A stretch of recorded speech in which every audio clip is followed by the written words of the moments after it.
अस्सलाम वालेकुम dear student. आज हम बात करेंगे course name financial reporting 2।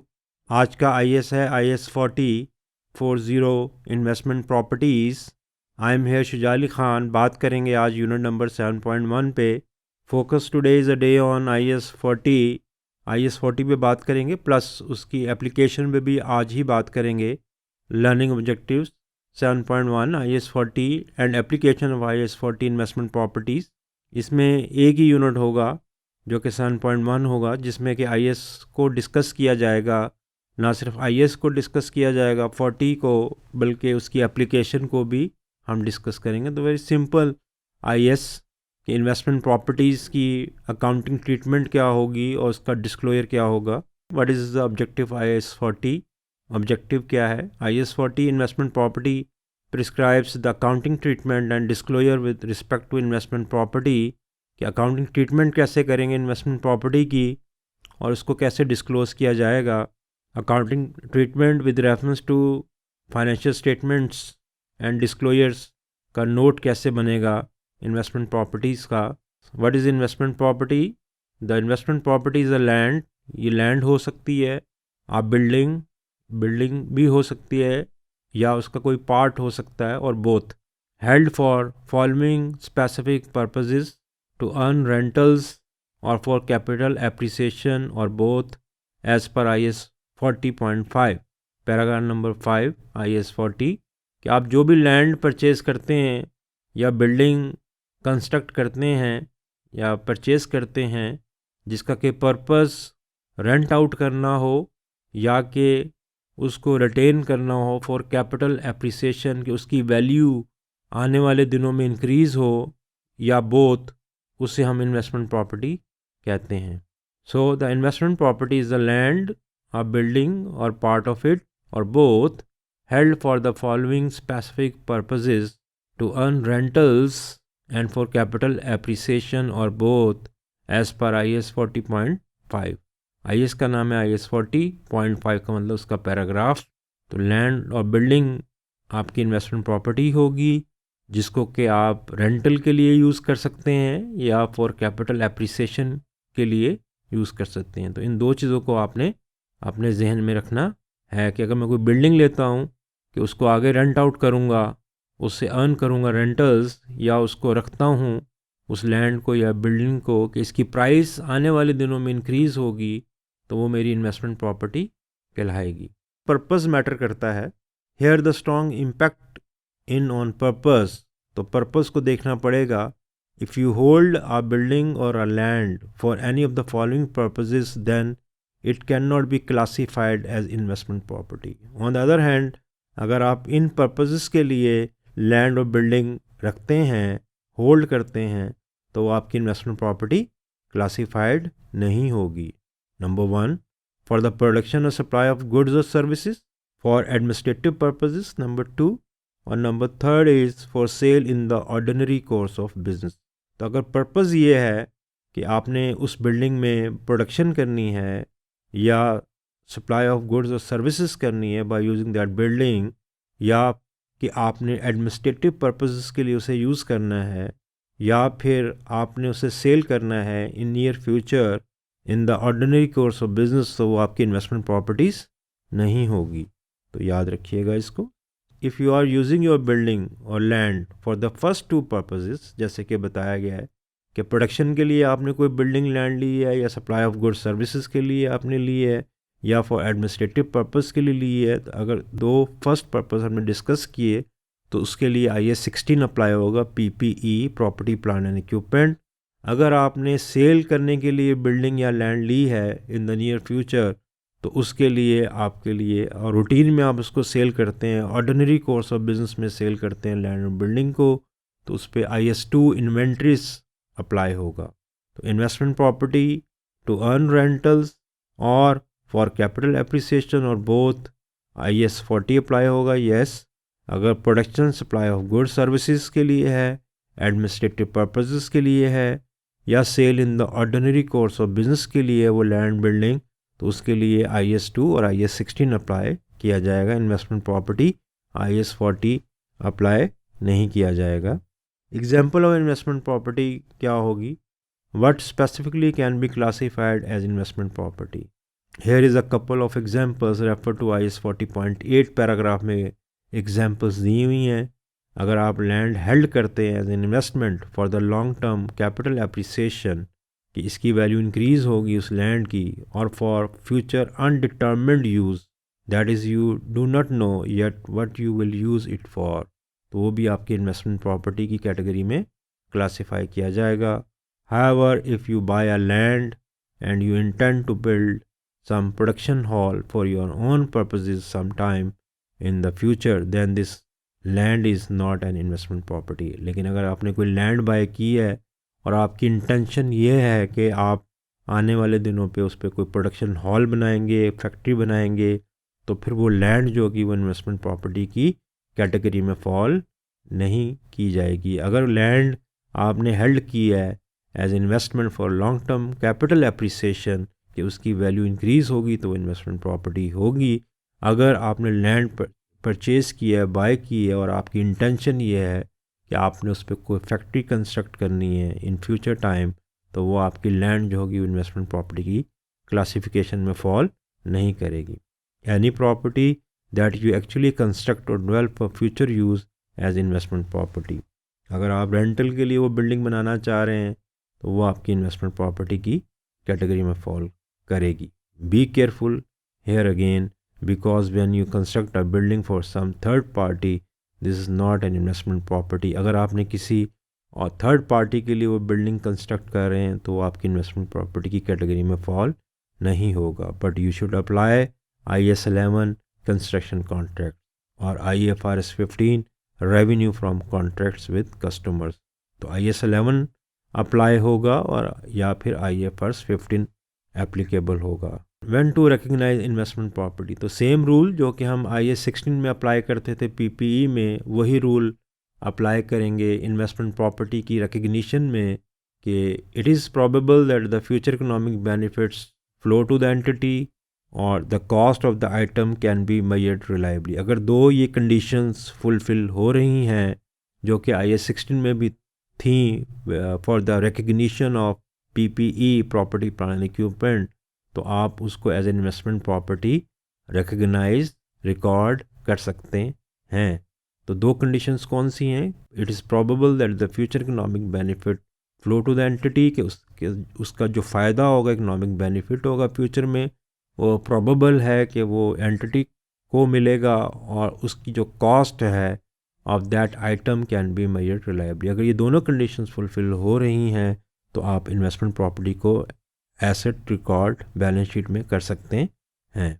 Recognition के बाद इशू आता है कि उसकी मेजरमेंट कैसे करेंगे. इनिशियली इन्वेस्टमेंट प्रॉपर्टी की जो लैंड बिल्डिंग आपने ख़रीदी है for rentals and for capital appreciation और बोथ, उसकी मेजरमेंट कैसे करेंगे. तो investment property should initially be measured at cost. Initially जो इसको मेजर किया जाएगा इन्वेस्टमेंट प्रॉपर्टी को, वो कॉस्ट पे किया जाएगा, इंक्लूडिंग द ट्रांजैक्शन कॉस्ट. जो ट्रांजैक्शन कॉस्ट आपने पे की है to buy the land building, वो भी उसकी कॉस्ट में ऐड करेंगे. The cost of investment property includes its purchase price, जो परचेज प्राइस आप पे करेंगे, प्लस डायरेक्टली एट्रीब्यूटेबल एक्सपेंडिचर, जो डायरेक्टली एट्रीब्यूटेबल एक्सपेंडिचर आपने इनकर किए हैं, सच एज लीगल फ़ी और प्रोफेशनल फ़ी और प्रॉपर्टी टैक्स, वो सारी कॉस्ट इन्वेस्टमेंट प्रॉपर्टी की कॉस्ट में आप ऐड करेंगे.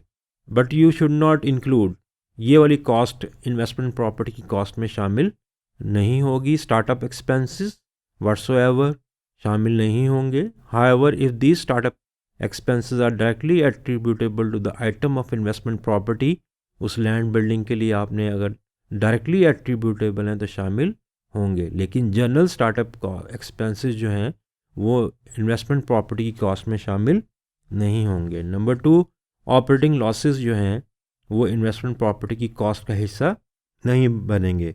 दैट यू इनकर before planned occupancy level is achieved. अगर आप कोई लॉस इनकर कर रहे हैं तो वो लॉस जो होगा, ऑपरेटिंग लॉस जो होगा, वो इन्वेस्टमेंट प्रॉपर्टी की कॉस्ट में शामिल नहीं होगा. Abnormal amount of wasted material, labour and other resources incurred at construction, वो कॉस्ट भी इन्वेस्टमेंट प्रॉपर्टी की कॉस्ट में शामिल नहीं होगी. तो सिमिलर वही चीज़ें हैं जो कि हम IAS 16 property plan and equipment में पढ़ते थे कि कौन सी कॉस्ट शामिल होगी और कौन सी कॉस्ट शामिल नहीं होगी। Subsequent measurement of investment property कैसे करेंगे, यानी इनिशियली तो IAS 40 ये कहता है कि इन्वेस्टमेंट प्रॉपर्टी को आप इनिशियली रिकग्नाइज करेंगे एट कॉस्ट, लेकिन इन सब्सिक्वेंट ईयर में आप उसकी मेजरमेंट कैसे करेंगे। तो IAS 40 कहता है after initial recognition you have two choices for measuring your investment property. IAS 40.30 following are those 40 IAS का नाम IAS 40 and .30 is a paragraph of that IAS। तो दो चॉइसेस आपके पास हैं सेम अगेन जो कि IAS 16 में भी थी।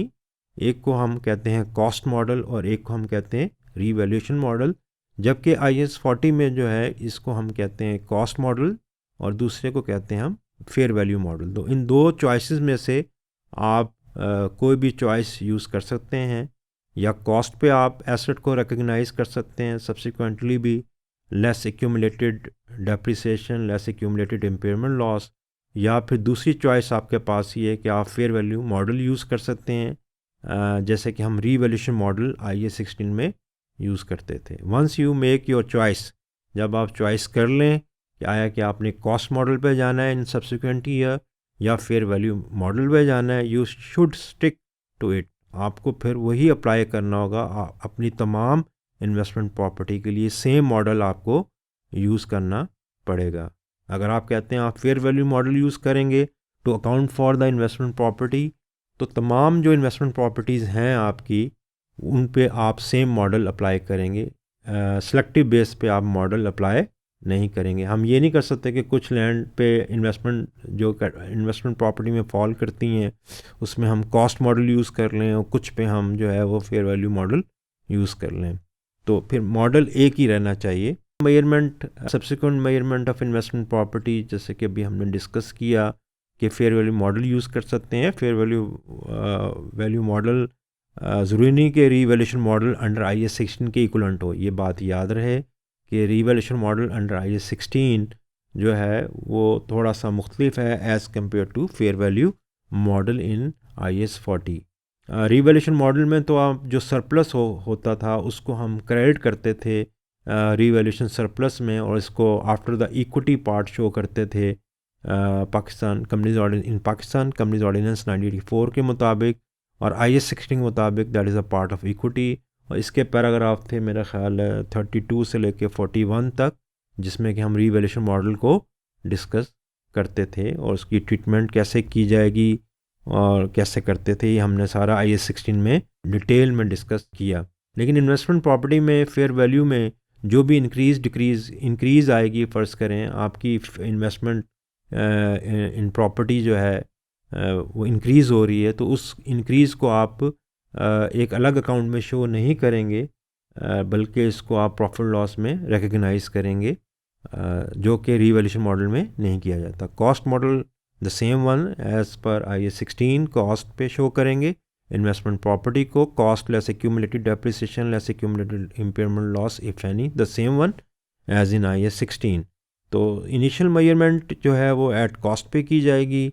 कॉस्ट कैसे डिटरमिन की जाएगी उसके ऊपर हमने डिस्कशन कर ली। सब्सिक्वेंट मेजरमेंट में आपके पास दो चॉइसेस हैं, एक फेयर वैल्यू मॉडल और एक कॉस्ट मॉडल। लेकिन फेयर वैल्यू मॉडल जो IAS 40 का है वो IAS 16 का रीवैल्यूएशन मॉडल के इक्वलेंट नहीं है, ये बात याद रहे। Option number 1, fair value model हम यूज़ करने जा रहे हैं, फ़र्ज़ करें, तो कैसे इसको हम यूज़ करेंगे। Under fair value model an investment property is carried at fair value at the reporting date, IAS 40.33 paragraph number. The fair value is determined in line with the standard IFRS 13 fair value measurement. Fair value की measurement का अपना standard है जिसे हम international financial reporting standard number 13 कहते हैं। तो fair value determine की जाएगी in line with the standard of IFRS 13। Gain और लॉस, इसको नोट करने वाली बात है कि गेन और loss from remeasurement to fair value shall be recognise in profit and loss. जो भी आपको री मेजरमेंट के ऊपर फेयर वैल्यू में इंक्रीज़ या डिक्रीज़ आएगी उसको प्रॉफिट लॉस में रिकॉर्ड किया जाएगा, जबकि IAS 16 में हम उसे एक अलग अकाउंट में रखते थे जिसका नाम था रीवैल्यूएशन सरप्लस। तो यहाँ डिफरेंस पॉइंट ऑफ डिफरेंस है as compared to IAS 40 revaluation model. और IS 16 PPE and IS 40 investment property. Sometimes the fair value cannot be measured reliably after initial recognition. This can happen in absolutely rare circumstances. कि बाज़ दफ़ा fair value determine नहीं होती, जो कि बहुत rare है. तो उस सूरत में फिर आप जो है एक्टिव मार्केट जब सीज़ हो जाती है या एग्जिस्ट नहीं करती, तो IS 40 prescribe IS 40.53 to measure your investment property at cost. अगर आप फेयर वैल्यू डिटर्मिन नहीं रिलायबली मेजर कर पा रहे आफ्टर इनिशियल रिकग्निशन, तो फिर आप इन्वेस्टमेंट प्रॉपर्टी को एट कॉस्ट पे शो करेंगे. If it is not yet completed and is under construction, or to measure your investment property using cost model if it's completed. तो cost model आप पे use करेंगे. स्लाइड नंबर 15 पे हमने बात की option number 1 fair value model की treatment. और इसको अगर आप फेयर वैल्यू मॉडल पे एसेट को शो करें, इसमें एक चीज़ और ऐड कर दें, ना सिर्फ प्रॉफिट लॉस में आप इंक्रीज डिक्रीज को शो करेंगे, बल्कि इस एसेट पे कोई डेप्रिसिएशन चार्ज नहीं होगी अगर आप फेयर वैल्यू अकाउंटिंग यूज़ कर रहे हैं under option 1. The second choice for the subsequent measurement of investment property is a cost model. दूसरा रास्ता आपके पास ये है कि आप उसको कॉस्ट मॉडल पे उसकी मेजरमेंट करें subsequent. Here IS 40 does not describe it in detail. IS 40 इसके ऊपर डिटेल में बात नहीं करता, but refers to the standard IS 16 property को प्लांट एंड इक्विपमेंट को रेफ़र करता है. It means you need to take the same methodology as in IS 16. क्या हम मॉडल चेंज कर सकते हैं switching the models? Can you actually switch from cost model to fair value model और the vice versa from fair value model to cost model?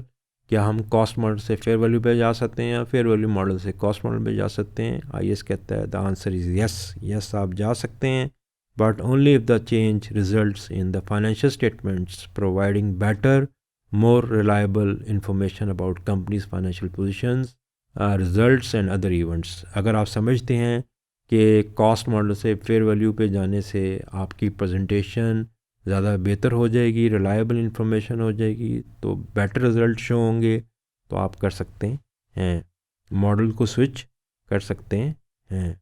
What does it mean in practice? Switching from cost model to fair value model would probably meet the condition, and therefore you can do it whenever you are sure that you will be able to determine the fair value regularly and the fair value model fits better. अगर आप समझते हैं कि fair value model fit है, बेहतर है, और fair value आप डिटर्मिन कर सकते हैं, तो बेहतर ये है कि आप कॉस्ट मॉडल से फेयर वैल्यू मॉडल पे स्विच कर जाएं.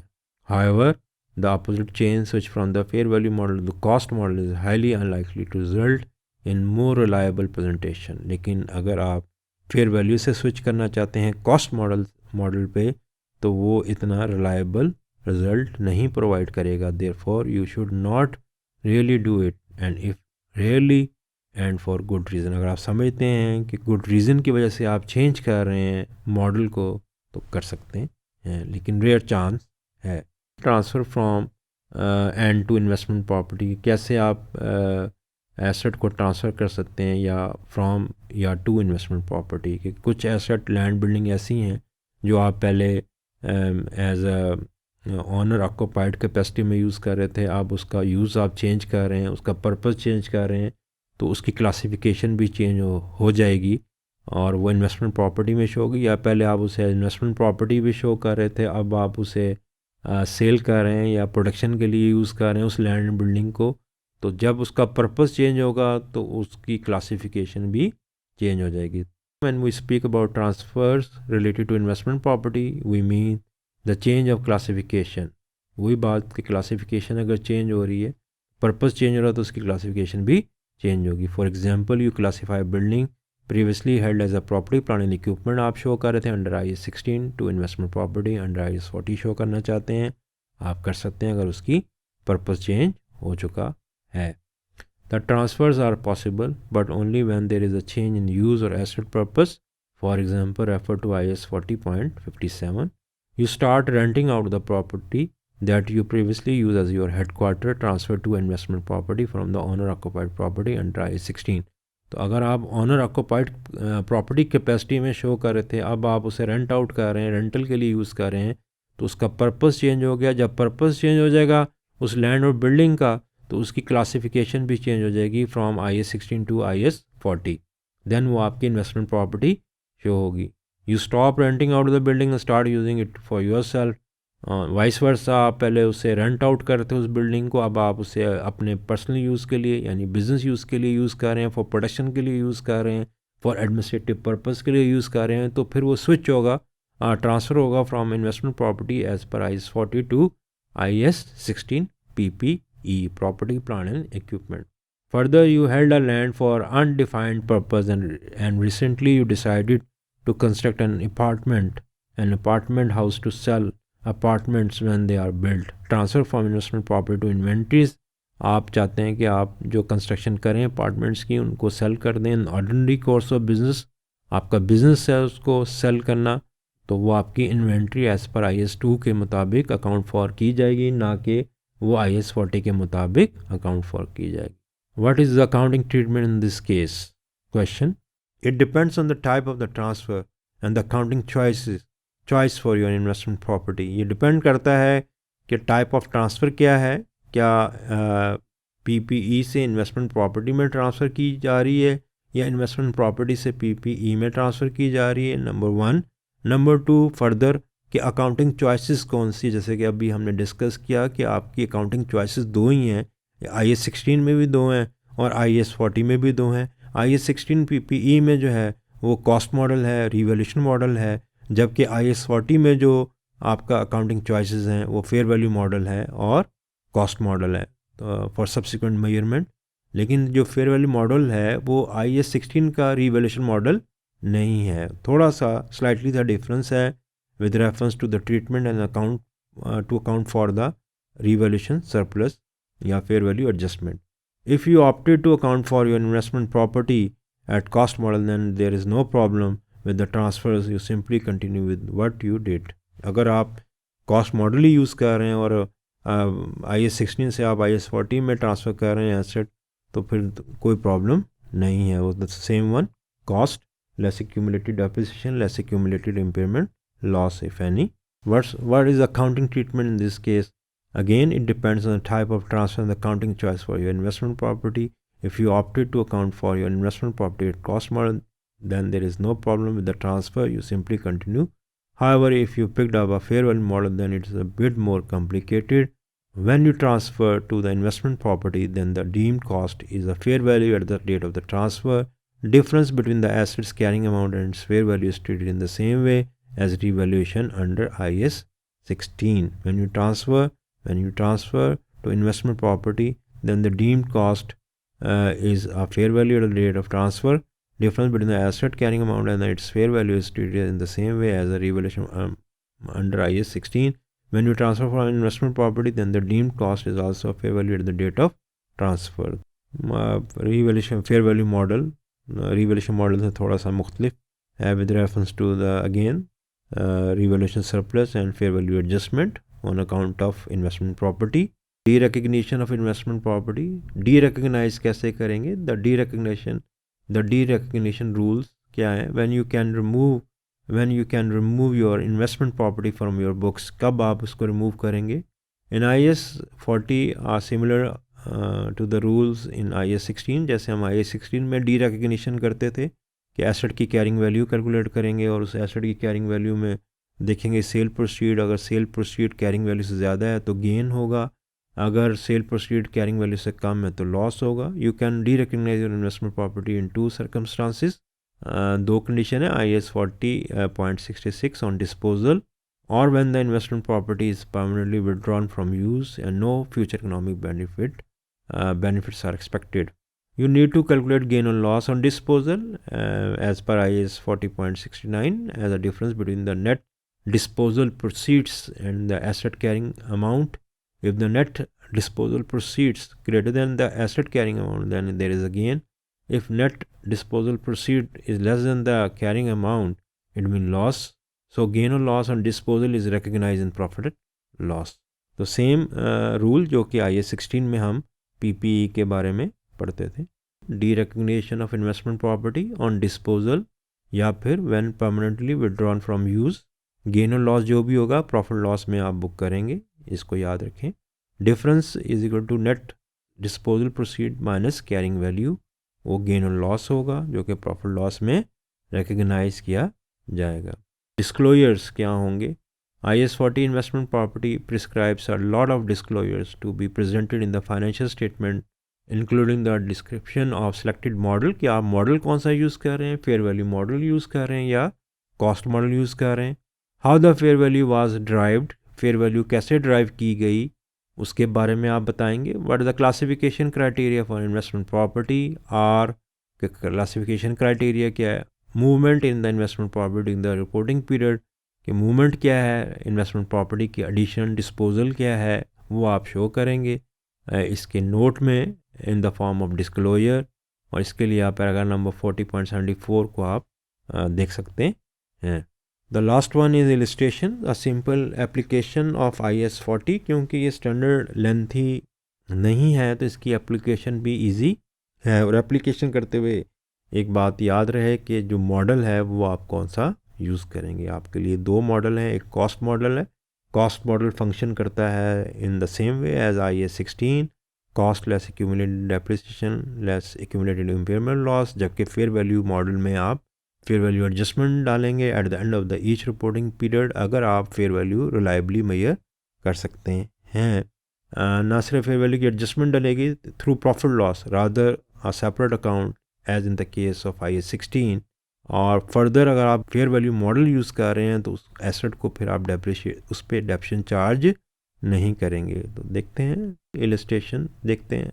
अब्दुल्ला एंड को कंपनी का name of company, a manufacturing company purchase a property for ₹1 million on 1 January 2017 for इस इन्वेस्टमेंट पोटेंशियल। तो इसका मतलब इन्वेस्टमेंट प्रॉपर्टी है, land building property. The land element of the cost is believe to be 4 lakh, 10 lakh में से 4 लाख जो है वो लैंड की कॉस्ट है। And the building element is expected to have a useful life of 50 years, और 6 लाख जो है वो बिल्डिंग की कॉस्ट है जो कि आप डेप्रिशिएट करेंगे over 50 years if you are using cost model. At 31st December 2017, local property indices suggest that the fair value of the property has risen to rupees 1.1 million. तो आपकी फेयर वैल्यू जो है land की, building की, property की, वो increase होगी from 1 million to 1.1 million। तो 0.1 million का इंक्रीज़ आया है। रिक्वायर्ड है show how the property would be presented in the financial statement as at 31st December 2017। Abdullah and co opts the cost model and the fair value model। अगर तो हम cost model use कर रहे हैं तो cost model के मुताबिक हम इसको डेप्शन चार्ज करेंगे। the cost of element of building, land depreciate नहीं होती, तो 6 लाख को डिवाइड कर देंगे 50 से, तो you will get 12,000 depreciation per annum. So in year 2017 you will charge depreciation on the investment property and reported in the profit loss account, and in balance sheet cost में से आप लेस कर देंगे accumulated depreciation. So the cost is 1 million minus accumulated depreciation is 12,000, तो net amount should be reported in the balance sheet. On the other hand अगर हम fair value model use कर रहे हैं तो IAS 40 के मुताबिक फेयर वैल्यू मॉडल में आप फेयर वैल्यू एडजस्टमेंट डालेंगे of increase of 0.1 million, the difference between 1 million and 1.1 million, 0.1 million increase in the fair value adjustment, and that should be reported in the profit and loss account on account of fair value adjustment। Profit loss में इसको report करेंगे 0.1 million को। ना सिर्फ ये बल्कि इसके asset के ऊपर कोई डेप्रिसिएशन चार्ज नहीं होगी, और बैलेंस शीट में आप जो रिपोर्ट करेंगे वो प्रॉपर्टी को 1.1 million रिपोर्ट करेंगे। तो उसके सोल्यूशन पे चलते हैं। कॉस्ट मॉडल आप देख रहे हैं, जैसे कि हमने बताया कि डेप्शन in the year is ₹6 lakh, the building element divide by 50 years, so ₹12,000 per annum।